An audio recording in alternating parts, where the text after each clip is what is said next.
సరే. మీరు ఉన్న 6 సంవత్సరాల్లో మీకు బాగా గుర్తున్న సంఘటనలు చెప్పండి. మీదెందుకో 1 కాదు, 2 కాదు. యాక్షన్ టీమ్ చాలున్నాయి. అవును. మన్ననూరు ఒకటుంది. ఫస్ట్ మన్ననూరు ఔట్ పోస్ట్ మీద అటాక్ ఎలా జరిగింది? మన్ననూరు అవుట్ పోస్ట్ దాడి అంటే దక్షిణ తెలంగాణ మావోయిస్ట్ పార్టీ మొత్తం చేసిన దాడి. ఎందుకు మన్ననూరు ఎందుకు ఎంచుకున్నారు? అవుట్ పోస్ట్ అని అంటే మొత్తం ఆర్మీకి సంబంధించి అంటే వెపన్స్ మనకు అనుకూల ప్రాంతం, దాడి చేయడానికి అనుకూలంగా ఉంటుంది, అక్కడ నుంచి మనం రిట్రీట్ చేయడానికి కూడా అనుకూలంగా ఉంటుంది. అట్లని చెప్పి మన్ననూరు నేర్చుకున్నారు. స్టేట్ కమిటీ దాన్ని తీర్మానం చేసి దీని మీద మనం చేయాలనే దాంతో దక్షిణ తెలంగాణ టీం అంతా 3 జిల్లాల వాళ్ళు చేసిన దాడి అది. అచ్చా. ఎలా చేశారండి? ఎన్ని రోజులు దీనికి రిహార్సల్ చేశారు? 3 జిల్లాల వాళ్ళు ఒక నెల పాటు ఫారెస్ట్లోనే ఉండి ఎదడు కట్టెలతోటి స్టేషన్ నిర్మాణం చేసి ఒక నెల మొత్తం రిహార్సల్ చేసినాం. ఎక్కడ ఏ టీం దాడి చేయాలి, ఏ టీం రిట్రీట్ కావాలి, ఎట్లా పోతే మనం ఉంటుంది, దీనికి దారులు ఎన్ని దారులను మనం బంద్ చేసి ఎట్లా రిట్రీట్ చేయాలని ఒక నెల పాటు రిహార్సల్ చేసి దాడికి వెళ్ళినాం. కానీ 3 టీములతోటి 70 మంది దాడి చేసినాం. మీరు 70 మంది దాడి చేశారు. నెల రోజులు రిహార్సల్ వేసినా ఫెయిల్ అయింది కదా? అవును. ఎందువల్ల? అంటే ఫస్ట్ టీం అసాల్ట్ టీం ఏదైతుందో అసాల్ట్ టీం వెళ్ళినప్పుడు అవుట్ పోస్ట్ ఎదురుగా గోడ బ్లాస్ట్ చేయాలి. ఫ్రంట్ గేట్ మందు పాత్ర పెట్టి బ్లాస్ట్ చేసినప్పుడు ఏం జరుగుతుంది అంటే గోడ కూలిపోతుంది. కూలిపోగానే టీం అనేది వెళ్ళిపోవాలి, లోపలికి వెళ్ళిపోయి కొట్టేసి వెపన్స్ సీజ్ చేసుకోవాలి. ఆ టీం వెళ్ళిపోయినప్పుడు మిగతా టీంలు వెనక వైపు నుంచి రావాలి. కానీ బ్లాస్ట్ చేసినప్పుడు ఓపెన్లో బ్లాస్ట్ అయింది కాబట్టి గోడ పడిపోలే. గోడ పడిపోయినందుకు పైనుంచి ఫైరింగ్ ఎక్కువైంది. అట్లా కొంత వెనుక లోపలికి వెళ్ళిన తర్వాత ఎస్ఐ కనిపిస్తుంటారు మీకు. ఎస్ఐ ముందు ఒక ఆయన మాట్లాడుతుంటారు, ఆయన్ని కూడా చనిపోయారు. అసలు లోపలికి వెళ్ళలేదు. ఒక సివిలియన్ చనిపోతారు కదా? బయట నుంచే ఫైరింగ్ జరిగింది. మన్ననూరు అవుట్ పోస్ట్ మీద బయట నుంచే దాడి జరిగింది, 3 వైపుల నుంచి. లోపలికి వెళ్ళలేదు. కానీ ఒక ఆయన చనిపోయాడు కదా అందులో. ఎస్ఐ పారిపోతారు, ఒక ఆయన సివిలియన్ చనిపోతాడు కదా? అది ఎంతసేపు జరుగుంటుంది ఫైర్ అది? 2 గంటలు 3 గంటలు జరిగింది.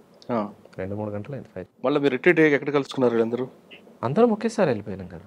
అయితే ఈ దాడి కంటే ముందు అచ్చంపేట నుంచి వచ్చిన రోడ్డు అది ఆపేసినాం, శ్రీశైలం నుంచి వచ్చిన రోడ్డు అక్కడ ఆపేసినాం, అమరాబాద్ పోలీస్ స్టేషన్కి ఒక టీం వెళ్ళిపోయింది, మళ్ళీ పోతే అచ్చంపేట పోలీస్ స్టేషన్కి ఒక టీం వెళ్ళిపోయింది.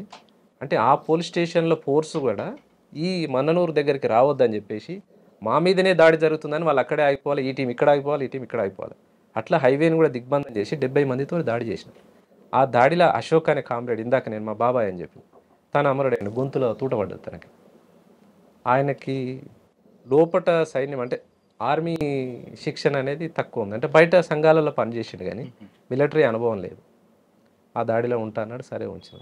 ఇంకో కామ్రేడ్కి కాలుకు తూటపడ్డది, ఇంకో కామ్రేడ్కి తొడకు తూటపడ్డది. 2 గాయాలైనవి. అశోక్ అమరుడైండు. అట్లా రిట్రీట్ అయినాం. అంటే అశోక్ అనే వ్యక్తి కామ్రేడ్ చనిపోయారు అక్కడ. అశోక్ అనే కామ్రేడ్ చనిపోయాడు. స్వామికి తొడల తూటపడ్డది. ఇంకా ఆనంద్ అని ఇంకో కామ్రేడ్ ఉండే, తనకేమో కాలు పాదానికి తూటపడ్డది. ఎంతమంది పాల్గొన్నారు? 70 మందిలో ఎవరో ప్రధానంగా ఉన్నారండి అందులో? సాంబశివుడు కూడా టీంకు మొత్తానికి సాంబశివుడు కమాండర్. డిప్యూటీగా రవి నల్గొండ జిల్లా సెక్రటరీ ఉండే. ఎవరు? నల్గొండ జిల్లా సెక్రటరీ రవి. తను డిప్యూటీ కమాండర్గా ఉండే. అట్లా వీళ్ళిద్దరితో పాటు టీంకి ఒక కమాండర్ ఉంటాడు. 3 టీంలు కాబట్టి 3 టీంలు, 3 టీంలు. మీదేంటి? టీం మెంబర్గా ఉన్నా అంతేనే. కానీ మీరు వెళ్ళారు, ఇంత సక్సెస్ అయ్యారా? తుపాకులు తీసుకొని ఏమన్నా? కాలేదు కదా, దాడి ఫెయిల్ అయింది, వెపన్స్ ఏం రాలేదు. తర్వాత దీని మీద సమీక్ష జరుపుకున్నారా? జరిగింది. దీని సమీక్షలు ఏమొచ్చింది ఇన్పుట్ మీకు? అయితే ఈ దాడి జరుగుతున్నప్పుడే శ్రీశైలం నుంచి వచ్చిన హైవేను ఆపేసినాం కదా, కర్ణాటక పోలీసు వాళ్ళు వచ్చారు. కర్ణాటక పోలీసు వాళ్ళు వచ్చినప్పుడు మనం ఆల్రెడీ నష్టపోయినాము, ఒక కామ్రేడ్ చనిపోయిండు, వీళ్ళందరినీ కూడా ఇక్కడ వేసేద్దాం అనేది మనోళ్ళు అక్కడ ఆపిన టీం మాట్లాడి మనకు వాకిటాకిలా చెప్తే సాంబశివుడు వాళ్ళు ఏం మాట్లాడారంటే, లేదు వాళ్ళు సివిల్గా వచ్చారు, 11 మంది వచ్చారు కర్ణాటక పోలీసు. వాళ్ళు ఎందుకు వచ్చారు? శ్రీశైలం దర్శనానికి పోయి రిటర్న్లో వస్తున్నారు వాళ్ళు.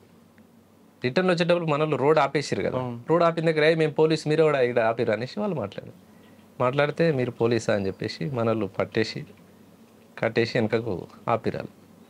మనది అది ఎట్లయినా ఫెయిల్ అయింది కదా, మరి ఇక్కడ వీళ్ళు దొరికిరు 11 మంది, వీళ్ళని వేసేద్దామని మాట్లాడితే వద్దు తప్పు, మనం అట్లా చేయొద్దు, దాడికి పోయిన దగ్గర ఏమైనా జరగవచ్చు కానీ వాళ్ళు సివిల్గా దొరికిరు మనకు తప్ప అని చెప్పి వాళ్ళను అట్లా అక్కడ ఉంచేసి గ్రేటే కదా వదిలేసి ఏం చేయలేదు వాళ్ళు. అంటే ఆయన గొప్పతనం అనుకోవాలా లేదా పార్టీ నిర్ణయం? అది పార్టీ నిర్ణయం ఒకటి ఉంటుంది, అప్పటికప్పుడు నిర్ణయాలు తీసుకునే దాంట్లో కూడా నాయకత్వ గొప్పతనం కూడా ఉంటుంది. కొన్ని విషయాలలో. అచ్చా. తర్వాత మీకు బాగా గుర్తుండిపోయిన సంగతి చెప్పండి. యాచారం పోలీస్ స్టేషన్ కానీ యాచారం పోలీస్ స్టేషన్ అప్పుడు నేను లేను, అప్పటికి నేను రిక్రూటే కాలేదు. మంచాల పోలీస్ స్టేషన్ ఏం జరగలేగా. మంచాల దగ్గర కూడా అంబుష్ చేస్తారు చేసాడు. ఎందుకు ఆయన కోసం? ఎందుకంటే ఎస్ఐ కోసం కాదు అది చేసింది. అప్పుడు జన్మభూమి ప్రోగ్రామ్ ఏదో జరుగుతున్నది. దేవేందర్ గౌడ్ మంత్రి గారు ఉన్నారు, పుష్పలీల మంత్రి గారు ఉన్నారు. అప్పుడు దేవేందర్ గౌడ్ కోసం అనేది పెట్టింది. కానీ హోమ్ మినిస్టర్ కోసం ఇక మారుమూల ప్రాంతం రావద్దని మరి వాళ్ళకి ఎస్ఐబి ఇన్స్ట్రక్షన్స్ ఏమున్నాయి కానీ వాళ్ళు రాలేదు. వాళ్ళు వస్తారు అనే దాంతో పెట్టింది కాబట్టి వాళ్ళు రాలేదు. ఏదో జరగని అనేసి కొట్టేసారు. వస్తారని పెట్టారు కానీ ఎస్ఐ వచ్చారు అక్కడికి. డిపార్ట్మెంట్ వస్తున్నది, సరే డిపార్ట్మెంట్ అయినా ఏం కాదులే అనే దాంతో కొట్టిరు. బ్లాస్టింగ్లో తను ఎస్ఐ ఇంకో కానిస్టేబుల్ చనిపోయినట్టున్నారు. ఎస్ఐ గాయాలైనట్లే కదా? లేదు, ఇద్దరు చనిపోయారు, ఎస్ఐ ప్లస్ సంజీవరావు ఎస్ఐకి సంఘటన. సంజీవరావు ఎస్ఐకి ఏమో క్లెమోర్ మైన్స్ దాడిలో తనకు గాయాలైనవి. చాలా ఎందుకు అది? క్లెమోర్ మైన్స్ ఎక్కడ అంటే మన మొండిగౌరిల్లి అనే ఊర్లో కూమింగ్ పార్టీస్ ఎప్పుడు ఒక బాయ్ దగ్గర నుంచి వచ్చిపోతుండేది. మేము వచ్చిపోయే దారులు వాళ్ళకి ఎట్లయితే తెలుస్తాయో వాళ్ళు వచ్చిపోయే దారులు కూడా మాకు తెలుస్తాయి కదా. అట్లా వాళ్ళు వచ్చిపోయే దారిలో క్లెమోర్ మైన్స్ పెట్టి అంబుష్ ఏర్పాటు చేసినాం. రాళ్ళ గోడ, తెట్టెగోడ అంటాం కదా, తెట్టెగోడల మైన్స్ పెట్టి క్లెమోర్ మైన్స్ పెట్టి కూర్చున్నారు. వాళ్ళు తీరా దగ్గరికి వచ్చిన తర్వాత అంటే మన పాయింట్ బ్లాక్లోకి వచ్చిన తర్వాత పేల్చాలి అవి. రాకంటే ముందే కొంత మనోళ్ళు ఆతృతతోటి ముందే వత్తిరు. ఆ తెట్టెగోడలు పెట్టిరు కాబట్టి ఆ రాళ్ళు ఎగిరిపోయి తగిలినాయి అంతే. నిజంగానే దగ్గరకు వస్తే ఆ రోజున్న కూమింగ్ పార్టీ మొత్తం ఎగరాల్సింది. అట్లా జరగదు. ఈ టెక్నికల్ సపోర్ట్ ఎవరు ఇచ్చారు అప్పుడు మీకు? శిక్షణ ఉంటుంది కదా, మిలిటరీ శిక్షణలో. ఓకే, క్లెమోర్ మైన్స్ వాడడం, అది కూడా క్లెమోర్స్ కానీ గ్రెనేడ్స్ కానీ అన్ని రకాల వెపన్స్.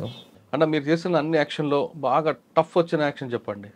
బాగా కష్టపడ్డాం దీంట్లో అని. టఫ్ అని అంటే ఇక మననూరే అందరం కష్టపడ్డాం కానీ ఫెయిల్ అయింది. 1 నెల పాటు కష్టపడి 3 జిల్లాల టీం అంతా అంటే ఫెయిల్ అయింది ఏంటంటే మనం దాడికి వెళ్తాం, దాడిలో వాళ్ళు చేస్తారా మనం చేస్తామా ఇక అది చెప్పలేము. సరే వెళ్ళారు, ప్రజల కోసం పోరాటం చేశారు. ఇప్పటికైనా మీకు అమ్మా నాన్న గుర్తురాలేదా? వస్తారు కదా, అమ్మ నాన్నని మర్చిపోం కదా. పిలిపించుకున్నారా మీరు? వెళ్ళారా? ఎప్పుడు పిలిపించుకోలేదు. కానీ మీకోసం పోలీసులు మీ ఇంటికి వెళ్ళి తలుపులు కొట్టారు కదా, తెలుసా? ఒక్కసారి కదా, 100 సార్లు. మరి అప్పుడు మీకు బాధ అనిపించలేదా? నక్సలైట్లలో పోయిన ప్రతి కుటుంబము బాధలు పడ్డోళ్ళే, అంత ఆషామాషిగా ఏముండదు. ఎక్కడ ఏం జరిగినా కుటుంబాన్ని తీసుకుపోవడం. ఎక్కడో జరిగితే ఇగో మీ పిల్లలు చనిపోయినరు, మీ కొడుకు చనిపోయిండు, ఇగో మీకు ఇది ఇస్తాం రండి, మీకు అది ఇస్తాం రండి. గుబ్బల మహేష్ కోసం అప్పుడులో పోలీసులు ముందు భయపెట్టడం, తర్వాత బెదిరించడం కాకుండా బుజ్జగించడం కూడా చేసేవారు. మీ ఇంటికి వెళ్ళి మీ అమ్మగారికి నాన్నగారికి బట్టలు పెట్టడం కార్యక్రమం పెట్టారు. అది కూడా వినకపోతే ఇల్లు బ్లాస్ట్ చేయించారు. ఈ 2 సంఘటన మీకు తెలిసే ఎప్పుడైనా? ఇల్లు బ్లాస్ట్ ఏం జరగలే కానీ కొట్టడం జరిగింది. మా తమ్ముడిని అంటే ఇల్లు మీ అమ్మగారిని అందరిని కొట్టారు, ఇల్లు కూలుస్తామని చెప్పారు. అది కూడా వినకపోతే బట్టలు ఇచ్చి కూడా మంచి చేసుకుందాం చూసారు. ఈ 2 సంఘటనలు మీకు నోటీస్కి వచ్చినాయి. ఏమన్నారు అప్పుడు మీరు?